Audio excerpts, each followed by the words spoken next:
말씀을 살피기 전에 질문 하나를 드리려고 합니다. 마음속으로 한번 대답해 보시기를 바랍니다. 여러분께서는 하나님을 아십니까?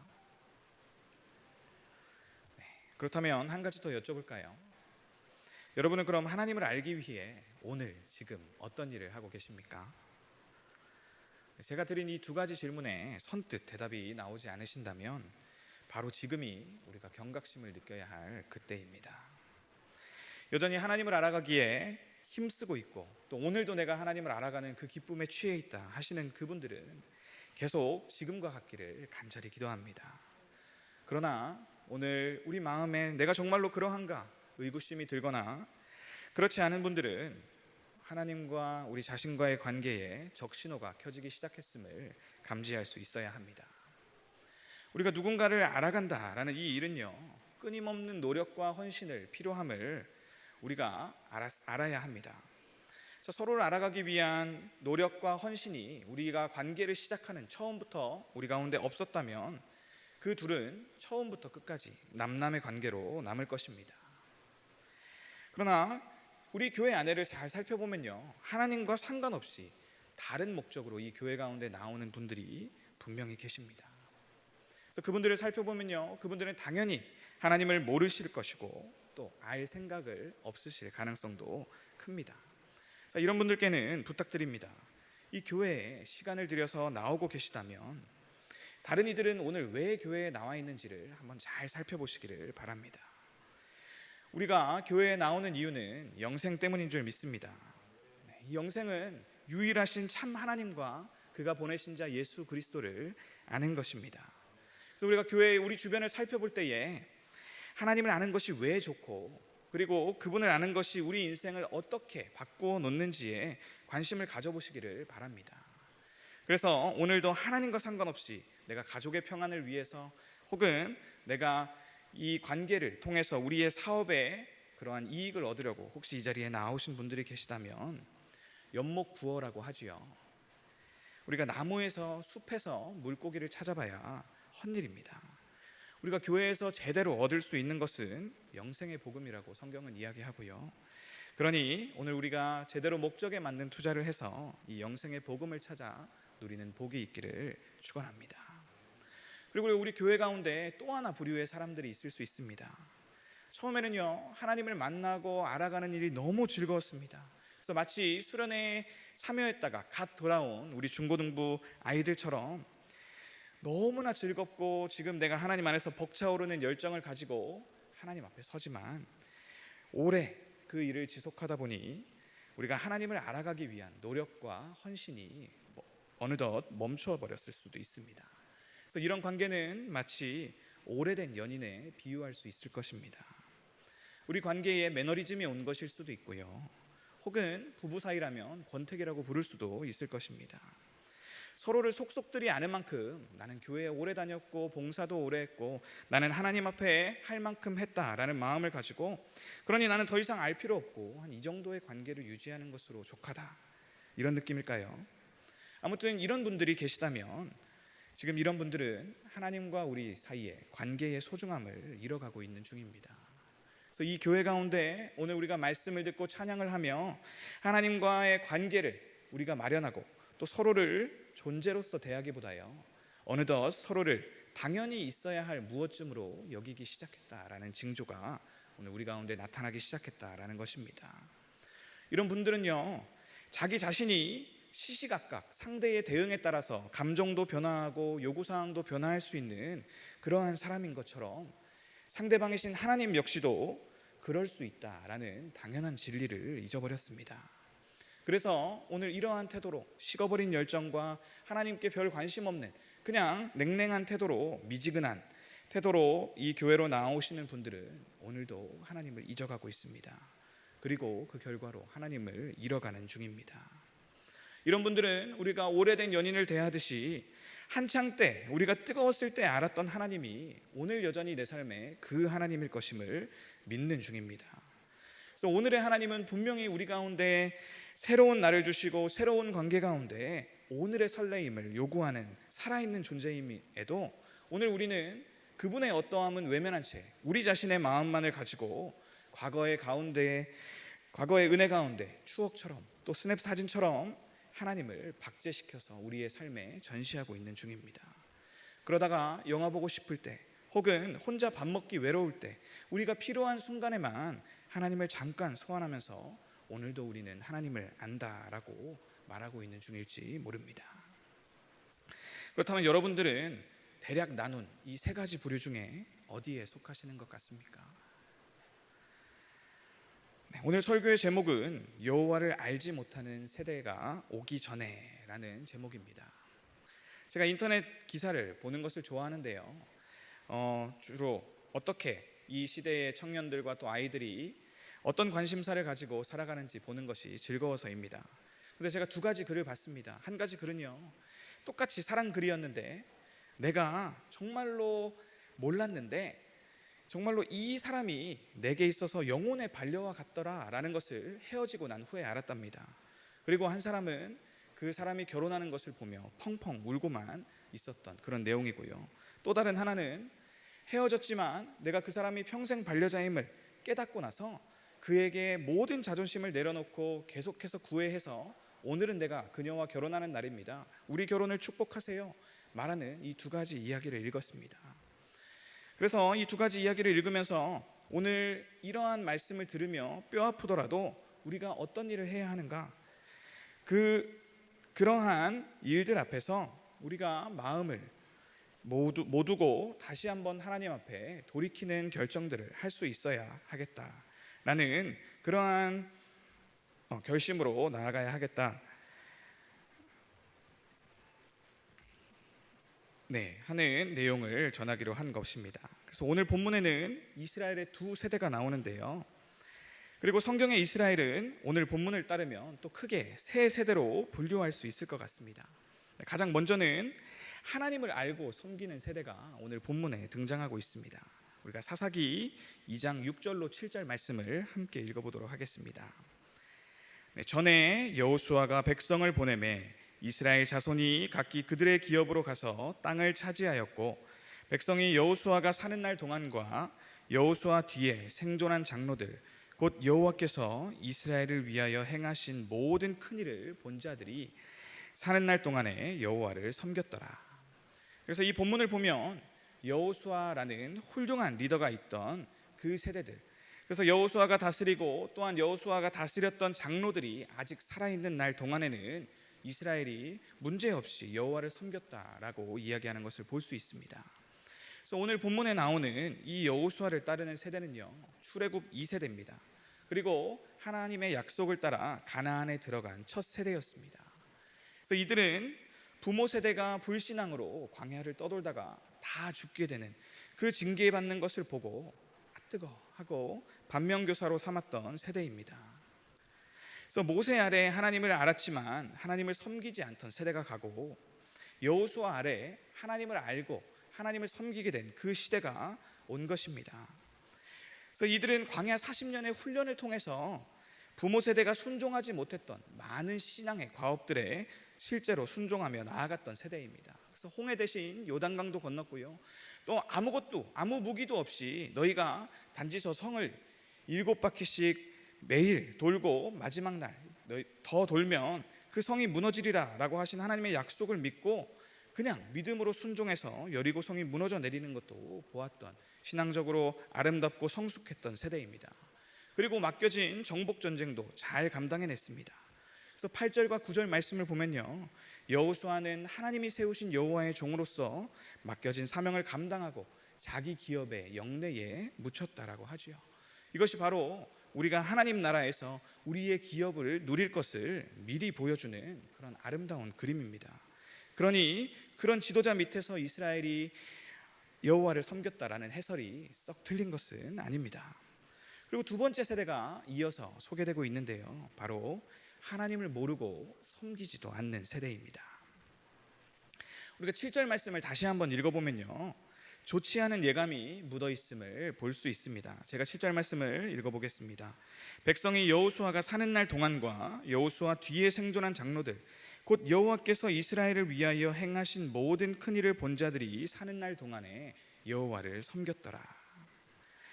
자, 여기서 무엇 하는 동안이라는 말에 우리가 주목할 필요가 있습니다. 뭐뭐 하는 동안에는 하나님을 섬겼다라는 말은 뭐뭐 하지 않는 동안에는 여호와를 섬기지 않았다라는 말이겠지요.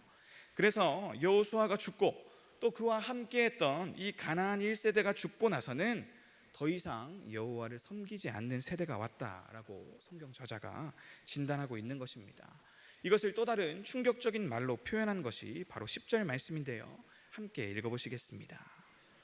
그 세대의 사람도 다 그 조상들에게로 돌아갔고 그 후에 일어난 다른 세대는 여호와를 알지 못하며 여호와께서 이스라엘을 위하여 행하신 일도 알지 못하였더라. 아멘. 그래서 여기서의 다른 세대가 그냥 연령으로 구분되는 이스라엘의 다음 세대를 뜻하는 것이었다면 참 좋았을 텐데요. 오늘 이 본문을 보면 이전 세대와 확연하게 구분되는 특징이 곧 세대차가 있었기 때문에 비극이다라고 진단하고 있습니다. 그들은 단지 여호와를 섬기지 않을 뿐 아니라 더 나아가서 여호와를 알지 못하고 그분께서 이스라엘을 위해 행하신 일들도 알지 못하는 전혀 새로운 세대였다라고 성경 저자는 이야기합니다. 하나님은 그런 세대를 맞이하사 이러한 결단을 하십니다. 그것이 14절과 15절 말씀인데요. 함께 읽어보시겠습니다. 여호와께서 이스라엘에게 진노하사 노략하는 자의 손에 넘겨주사 그들이 노략을 당하게 하시며 또 주위에 있는 모든 대적의 손에 팔아 넘기심에 그들이 다시는 대적을 당하지 못하였으며 그들이 어디로 가든지 여호와의 손이 그들에게 재앙을 내리시니 곧 여호와께서 말씀하신 것과 같고 여호와께서 그들에게 맹세하신 것과 같아서 그들의 괴로움이 심하였더라. 그래서 하나님은 이 백성들이 보여준 무지와 또 하나님을 섬기지 않는 이 태도에 이것을 악이라고 말하고 악으로 보응하셨습니다. 그래서 11절에 살펴본 이 악이라는 단어는요, 원어로 라인데요, 15절에도 똑같이 쓰였습니다. 그러나 의미가 좀 다르게 쓰였습니다. 11절에서는 악이라는 의미로 쓰였다면 15절에서는 재앙이라는 뜻으로 쓰였는데요, 이 재앙은 하나님이 악을 진짜로 악한 마음으로 갚아주시는 것이 아니라 사랑의 매로써 그들 가운데 재앙으로 갚아주셨음을 이야기하신 것입니다. 그래서 하나님께서는 우리에게 악을 주었다라고 말씀하시지만 그분이 우리에게 보여주신 악은요, 하나님께서 늘 베푸시던 것을 잠시 보류하고 잠시 거두신 것입니다. 그래서 마치 하나님과 정상적인 관계에 있다면 우리가 마땅히 누려야 할 그것들을 오늘 그들의 불충함으로 인해서 잠깐 보류하시고 미뤄두신 것인데도 이 하나님을 모르는 백성들은 죽어가는 소리를 하며 실제로 죽어가고 있었습니다. 이 세대는 하나님을 모르는 결과 하나님이 베푸신 재앙 가운데 괴롭게 죽어갈 따름이었다라는 이야기지요. 그래서 이 안식의 땅에 들어왔지만 안식을 모르는 비극적인 세대로 살았다라고 성경은 이야기하고 있습니다. 그리고 이 두 세대 가운데 한 세대가 더 나옵니다. 하나님을 알고 섬긴 세대, 그리고 하나님을 모르니 섬기지 않을 것이 뻔한 다른 세대, 이 두 세대 사이에 소개되고 있는 것이 바로 사사기의 세대입니다. 그래서 세 번째는 하나님을 알고도 제대로 섬기지 않아서 하나님을 잊어가는 세대가 있다라고 성경이 이야기하고 있습니다. 바로 이 시대가 사사기의 사이클이 적용되는 시대입니다. 백성은요, 범죄합니다. 그래서 하나님은 이방 백성을 통해 징벌합니다. 그러나 이 백성들은 하나님이 계셨지라는 것을 깨닫고 회개하여 부르짖습니다. 그럼 하나님께서 그들의 요청에 응하셔서 사사를 통해서 그들을 구원하십니다. 그러나 결정적으로 중요한 것은 이들이 다시 타락하여 범죄하는 대로 나아간다라는 것입니다. 그래서 이 세대의 가장 큰 문제는 제대로 된 섬김이 없어서 잊어버리는 것이 빠르다라는 것입니다. 사실 사사시대보다 더 이전에도 이와 같은 세대가 성경에 소개되고 있습니다. 그것은 바로 출애굽 이후의 세대였습니다. 하나님께서 그 10가지 재앙으로 바로를 징벌하신 후에 또 홍해를 가르고 그들을 인도하셨음에도 불구하고 이 백성들은 불평밖에 모르던 어리석은 세대였습니다. 그래서 어디 가면 물이 없네, 어디 가면 고기가 없네, 어디 가면 하나님이 우리에게 너무하시네, 쉽게 하나님이 하신 일들은 잃어버리고 오늘 자기들의 소견에 옳은 대로 하나님이 해주시기만을 늘 요구하던 그들은 결국 재앙을 맞이하게 되었습니다. 그래서 민수기 13장과 14장을 보면요, 가나안을 돌아보라고 보낸 백성의 대표로 이루어진 12정탐꾼 중에 갈렙과 여호수아를 제외한 나머지가 가나안에 대해서 악평합니다. 하나님이 그들에게 주시기로 하신 것에 대해 의심하고 우리가 그것이 필요 없다라고 말하기 시작한 것입니다. 그러자 백성들은 모세와 하나님을 원망하기 시작했고, 그 결과 그들은 약속의 가나안 땅에 들어가지 못하게 되었습니다. 그래서 계속해서 원망을 늘어놓던 그 출애굽 백성들이 하던 행위가 바로 이 가나안에 들어온 약속의 백성들 가운데서도 반복되기 시작했다라는 것입니다. 비록 하나님이 함께 하시지 않으며 하나님께서 사사를 대신 보내셔서 그들의 구원을 이루시지만, 그들은 사사를 통한 구원에는 별로 관심이 없고 오늘 자신이 하나님 앞에 요구하는 것에만 관심이 있더라라는 이야기입니다. 그래서 그러한 세대가, 이 세 가지 세대가 오늘 이스라엘에게 아주 패턴처럼 반복이 되는데, 여러분들은 이 세 가지 세대 중에 어디에 속한다고 보십니까? 그리고 여러분들의 자녀 세대는 또한 어디에 속하고 있다고 보십니까? 그러나 성경은 이야기합니다. 우리가 어떻게 뭐라고 생각하고 믿든지 우리가 서 있는 시대는 바로 세 번째 시대다라고 이야기하고 있습니다.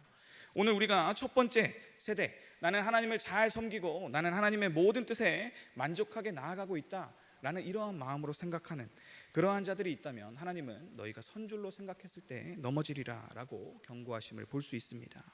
그래서 바리새인과 같이 완고한 마음으로 나는 하나님 앞에 늘 떳떳합니다 라고 생각하는 자는 주일에 목사님이 말씀하신 것처럼 마치 비탈길에 우리가 가만히 서 있음에도 나는 뒤로 미끄러 떨어지지 않습니다 라고 중력을 거스르는 사람처럼 교만하게 서 있는 자라고 우리에게 말씀하십니다. 그리고 또 우리가 두 번째 시대에 속한 자들로, 우리는 하나님도 모르고 우리의 자녀들은 하나님 없는 세대에 살고 있습니다 라고 믿는 자들이 있다면, 하나님께서는 아니다, 내가 너희에게 이 재앙을 주지만 내가 너희에게 여전히 사사를 보내고 너희에게 필요한 날마다의 양식을 이 예배 가운데 공급하고 있으니 너희는 소망을 가지라 라고 이야기합니다. 그러니 우리는 이 세 번째 시대를 살고 있음에 유념하면서 우리에게 이 두 번째 시대가 영원히 임하지 않기를 바라며 나아가야 된다라고 성경이 이야기하고 있습니다. 우리는 이미, 그러나 아직 사이, 그래서 하나님 나라가 이미 우리 가운데 섰지만 아직 완성되지 않은 시기 가운데 살고 있다라고 여러 신학자들이 이야기하죠. 그래서 가고 오는 세대 가운데 우리는 섰다 무너졌다를 반복하는 이 이스라엘과 같이 비참한 처지를 살아가고 있다라고 성경은 이야기하고요. 그렇기 때문에 너희가 오늘 하나님과의 관계, 너희가 하나님을 잘 알고 있는지, 잘 붙잡고 있는지, 잊지 않고 있는지 그것에 유념하며 살아가야 된다라고 다시 한번 우리에게 말씀하고 있는 것입니다. 그래서 우리는 이스라엘만 욕하고 탓할 것이 아니라 왜 이렇게 무식하지? 하나님이 이렇게 증거들을 많이 보여주시는데 라고 생각하며 그들과 우리를 분리할 것이 아니라요, 우리도 하나님을 모르는 세대고 머리로는 알아도 가슴으로는 잃어버려서 그분을 찾을 못할 세대가 우리 사이에, 우리도 알지 못하는 사이에 올지도 모른다. 그래서 우리가 하나님의 이 들은 큰 구원의 말씀을 우리가 유념하지 않는다면 우리는 구원에서 떠내려간 그 출애굽의 첫 세대와 같이 그렇게 될 수도 있다라는 사실을 잊어버릴 수도 있음을 기억해야 한다라는 것입니다. 그렇기 때문에 사사기 전체가 우리에게 주는 메시지는 아주 분명합니다. 우리에게는 여호수아와 같은 믿고 따를 만한 리더가 계속 필요하다라는 것입니다. 그래서 우리는 우리 자신이 스스로 섰다라고 말하지만 사실 우리가 이 첫 번째 유형에 속해서 하나님, 오늘 제가 하나님 앞에 잘 서 있습니다, 내가 하나님의 요구를 잘 따르고 있습니다 라고 말하기 위해서는 우리의 인생에 여호수아가 필요하다라는 이야기를 우리에게 해주기 위해서 이 사사기가 존재하는 것입니다. 그리고 이 사사기의 시대를 해결하기 위해 하나님이 세우시고자 하신 것이 바로 그의 마음에 합한 왕 다윗이지 않았습니까? 그래서 다윗이 와서 하나님의 말씀에 온전히 이 백성들을 이끌고 청종함으로 나아가기 전까지 이 사사 시대는 계속될 것이다 라는 것을 하나님께서는 보여주기를 원하신 것입니다. 그래서 성경을 보면 예수님을 상징하는 여러 가지 예표들이 나옵니다. 처음에 모세가 나오고요, 그 과업을 완성할 분으로 여호수아가 나오지요. 또 엘리야가 나옵니다. 엘리야가 이루지 못한 이 이스라엘을 책임지기 위해서 엘리사가 갑절의 영감을 구하며 그 사역을 잇지요. 그리고 신약의 엘리야와 엘리사로 나오는 것, 그리고 신약의 모세와 여호수아로 나오는 것이 바로 광야에서 외친 요한이 먼저 그의 길을 예비한 후에 그 사역을 완성하시는 예수님입니다. 그러므로 이 사사기의 결론은 우리가 우리의 구원을 완성시켜 주시고 오늘 우리를 구원해 주실 이 예수님이라는 완성된 구원자를 보아야 한다라는 것입니다. 그리고 이 사사시대를 반복해가며 우리가 섰다 넘어졌다를 반복하고 있다면 오늘 우리가 해야 될 것은 오늘 우리가 어떤 관계 가운데 하나님과 교제하고 있는지 우리가 우리 자신을 살피며 오늘도 우리의 불완전함 가운데 우리의 죄성을 극복할 이 구원자를 애타게 기다리며 오늘 그분의 삶의 방식을 계속해서 답습해 나갈 것을 우리에게 요구하는 것입니다. 그래서 오늘도 우리 자신의 소욕을 따라 사사시대 백성들처럼 살아갈 것이 아니라 예수님이라면 어떻게 하실까? 그분이 그 겟세마네 동산에서 몸부림치며 구한 것처럼 완전한 순종으로 나아가기 위해서 이 말씀을 우리의 삶에 체화시키려는 그러한 몸부림의 시간이 있어야 한다라는 것을 알려주는 것입니다. 그래서 우리는 우리를 죄와 사망에서 건져주신 예수님을 따랐습니다. 그러나 오늘 그 예수님은 우리 눈에 보이지 않지요. 그래서 오늘 우리도 여전히 이 이스라엘과 같이 사사시대를 살고 있다라고 성경은 이야기하는 것입니다. 그분이 다시 오실 날을 우리는 다시 한번 겸손히 기다리며 오늘 우리의 행할 바를 행해야 한다라는 것이지요. 그래서 여호와를 완전히 잊어버리고 그분께 제대로 된 섬김으로 나아가지 못하는 그 세대가 다시 오지 않기 위해서 그날이 오기 전에 우리가 할 일이 있다라는 것입니다. 그 할 일은 세 가지로 요약할 수 있는데요. 관건은 알고 제대로 섬기고 잊지 않는 것입니다. 이것이 사사시대에 우리가 설 수 있는 비결이다라고 성경은 우리에게 알려주고 있습니다. 그래서 첫 번째는요, 우리가 하나님을 분명히 알아야 함을 알려주고 있습니다. 그래서 신명기 6장 4절로 9절까지 말씀은 우리가 잘 알고 있는 말씀입니다. 그래서 쉐마라는 말로, 들으라라는 말로 시작되는 이야기죠. 그래서 제가 한번 읽어보도록 하겠습니다. 이스라엘아 들으라, 우리 하나님 여호와는 오직 유일한 여호와시니 너는 마음을 다하고 뜻을 다하고 힘을 다하여 내 하나님 여호와를 사랑하라.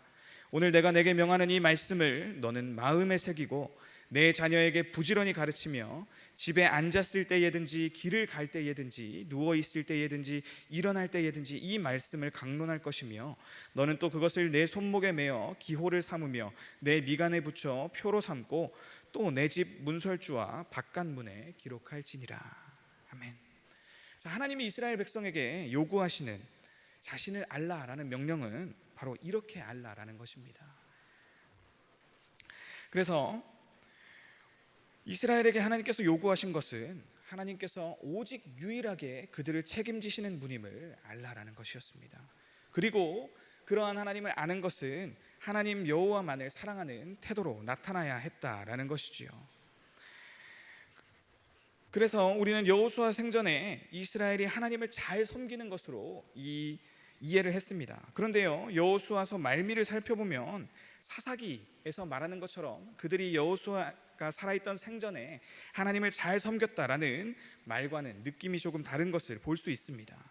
자, 섬기기는 섬겼는데요, 여호수아가 봤을 때는 제대로 알지 못하고 능히 섬기지 못하고 있는 상태였다라고 이야기합니다. 제가 한번 여호수아서 24장 19절과 20절 말씀을 읽어보겠습니다. 여호수아가 백성에게 이르되 너희가 여호와를 능히 섬기지 못할 것은 그는 거룩하신 하나님이요 질투하시는 하나님이시니 너희가 잘못과 죄들을 사하지 아니하실 것임이라. 만일 너희가 여호와를 버리고 이방 신들을 섬기면 너희에게 복을 내리신 후에라도 돌이켜 너희에게 재앙을 내리시고 너희를 멸하시리라 하니 23절 말씀은 그러면 이제 너희 중에 있는 이방 신들을 치워버리고 너희의 마음을 이스라엘의 하나님 여호와께로 향하라 하니라고 이야기하고 있습니다. 자, 이것은요, 그들이 비록 하나님을 잘 섬긴 것 같고 여호수아의 영도를 잘 따라서 그 과업들을 아름답게 행해서 하나님 나라를 이루는 것처럼 살고 있었지만 사실 하나님의 입장에서는 그것이 이루어지지 않고 있었음을 이야기하고 있는 것입니다. 그래서 여호수아는 백성들을 보고 너희들이 여호와를 능히 섬기지 못할 것인데 그것은 그분이 거룩하신 하나님이요 질투하시는 하나님임을 모르고 있기 때문이다 라고 이야기합니다. 그리고 그들이 몰랐던 이유는요, 이들이 신명기에서 들은 대로 그들의 자녀들에게 이 하나님 여호와에 대해 가르쳐주지 못했기 때문입니다. 부지런히 가르치는데 앉았을 때든 설 때든 길을 갈 때든 누워있든, 그리고 손목에 메고 미간에 메라라는 말은요, 그들의 눈앞에 이 하나님에 대한 말씀이 없어지지 아니하도록 하라라는 것입니다. 그러니 늘 어디 있든지 너희의 소견에 옳은 대로 행할 것이 아니라 너희의 재판관이고 너희의 삶의 유일한 주관자이신 하나님이 계심을 유념하며 살라라는 이 말씀을 전하라라고 했던 건데, 그들은 비록 자신들이 이 일들을 잘 행하고 있어도 그것을 이 신명기의 율법에 따라 제대로 가르치지 못한 것입니다. 그 결과 그들은 하나님을 섬기지 못한 것이죠. 그래서 우리도 두 번째로 기억해야 할 것은, 우리가 하나님을 알았다면 그 하나님을 또한 제대로 섬겨야 함을 우리가 알 수 있습니다. 그래서 사사기 2장 11절로 13절의 말씀을 우리가 함께 읽어보도록 하겠습니다. 이스라엘 자손이 여호와의 목전에 악을 행하여 바알들을 섬기며 애굽 땅에서 그들을 인도하여 내신 그들의 조상들의 하나님 여호와를 버리고 다른 신들 곧 그들의 주위에 있는 백성의 신들을 따라 그들에게 절하여 여호와를 진노하시게 하였을 때 곧 그들이 여호와를 버리고 바알과 아스타롯을 섬겼으므로. 아멘. 그래서 비록 그들이 이 말씀을 잘 가르쳤을 수도 있습니다. 그러나 가르침의 결과가 행실로 이어지지 않았음을 우리는 볼 수 있습니다. 물론 그들의 제대로 행하지 못함이 잘 알리지 않았을 수도 있지만, 그들이 그냥 교리를 있는 그대로 말씀의 자리 가운데 선포하고 알려줬음에도 그들이 삶의 모범을 제대로 보여주지 않았을 가능성이 큽니다. 그랬기 때문에 이스라엘 자손들, 그 다음 세대들이 여호와의 목전에 악을 행했다라고 이야기하고요.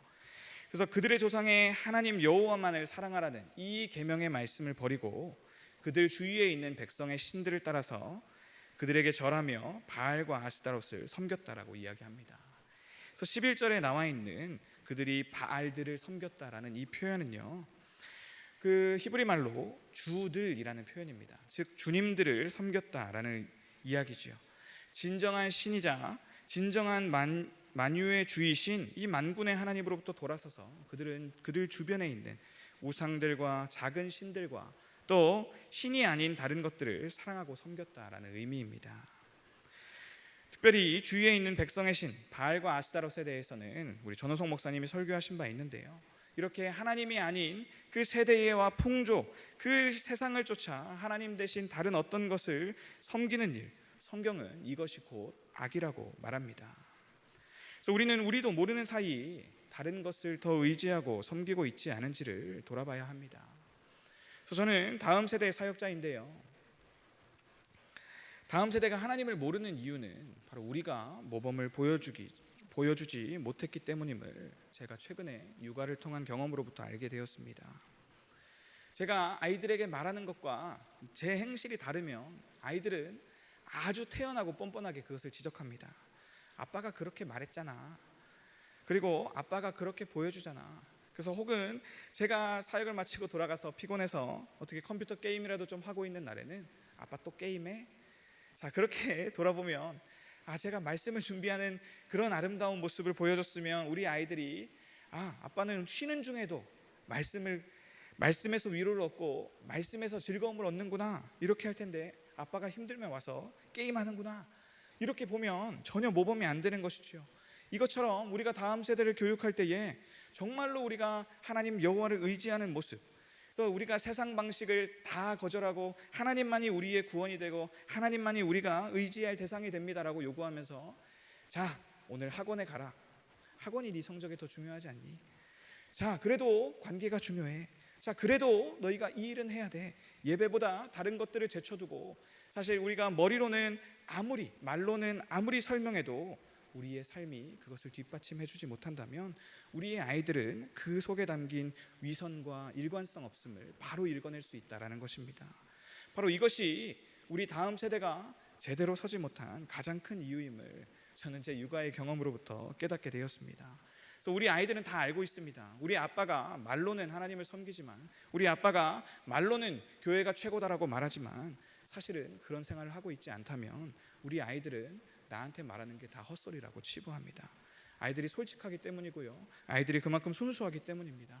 그렇기 때문에 우리가 다음 세대를 위해 할 수 있는 그것은 우리가 사사시대의 백성들처럼 다시금 이런 실패의 모습으로 나아가는 것이 아니라 우리가 우리의 삶에서 어떻게든 이 거룩을 이루려고 몸부림치는 모습 가운데 서야 한다라는 것이지요.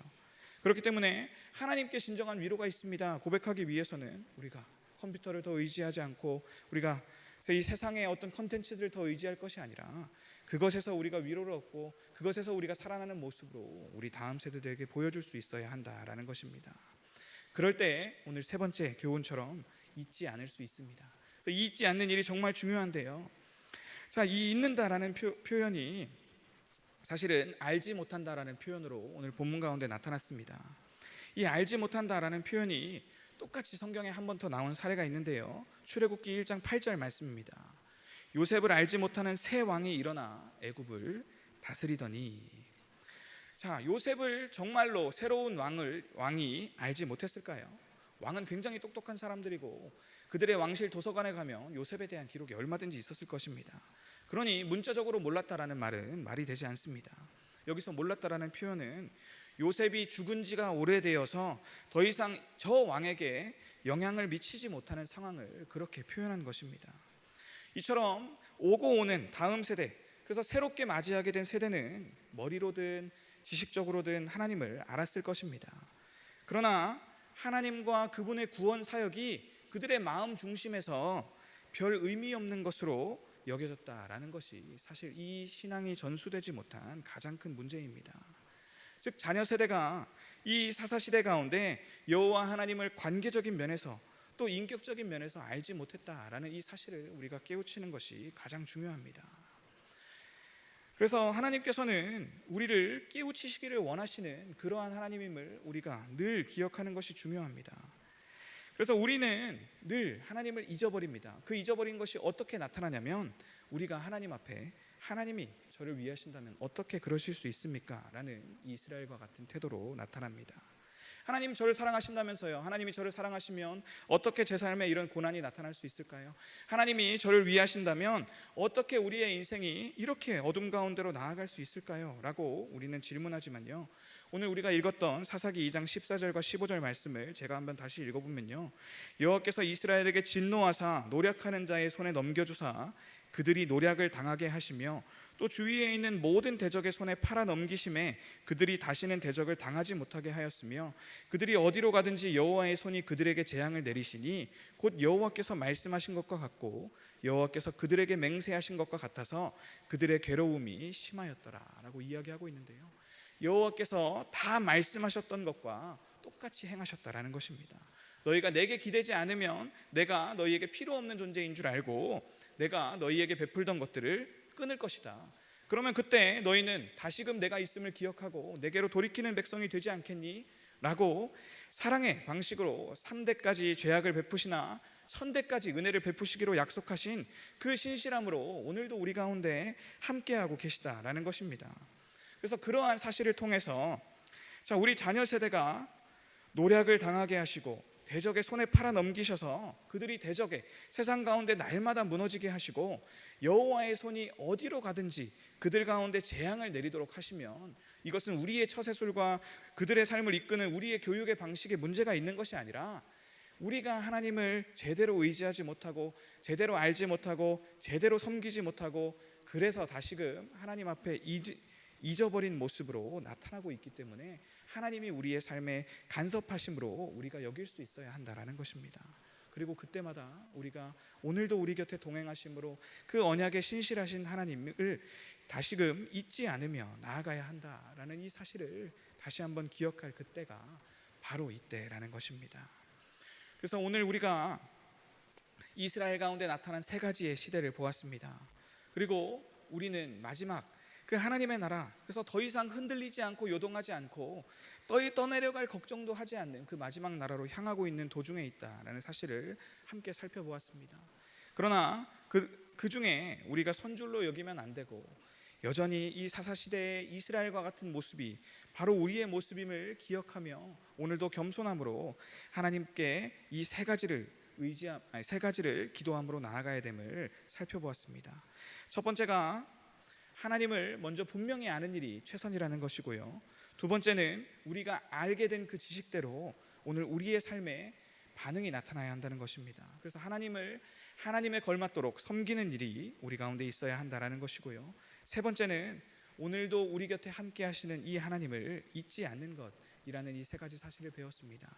우리가 이 세 가지 사실을 유념하며 나아갈 때에 오늘 하나님께서 우리의 죽음 앞에서 네가 나를 아니? 라고 물을 때에 우리는 하나님을 압니다 라고 대답할 수 있는 백성이 될 것입니다. 그래서 마지막 날 하나님 전에 섰을 때에 하나님이 이 두려운 생명책을 펴고 오늘 네가 내 앞에 행한 일에 떳떳하냐? 라고 물을 때에 우리는 떳떳합니다 고백할 수 있는 예수 그리스도의 참된 제자로 나타날 수 있을 것입니다. 그래서 오늘 이 시간 기도할 때에 우리에게 하나님 알게 하시고 지키게 하시고 또한 잊지 않게 하여 주시옵소서. 이 세 가지 기도로 나아갈 때에 하나님께서 반드시 우리를 구원하시는 이 여정 가운데 세우실 줄을 믿습니다. 시간 함께 기도하시겠습니다.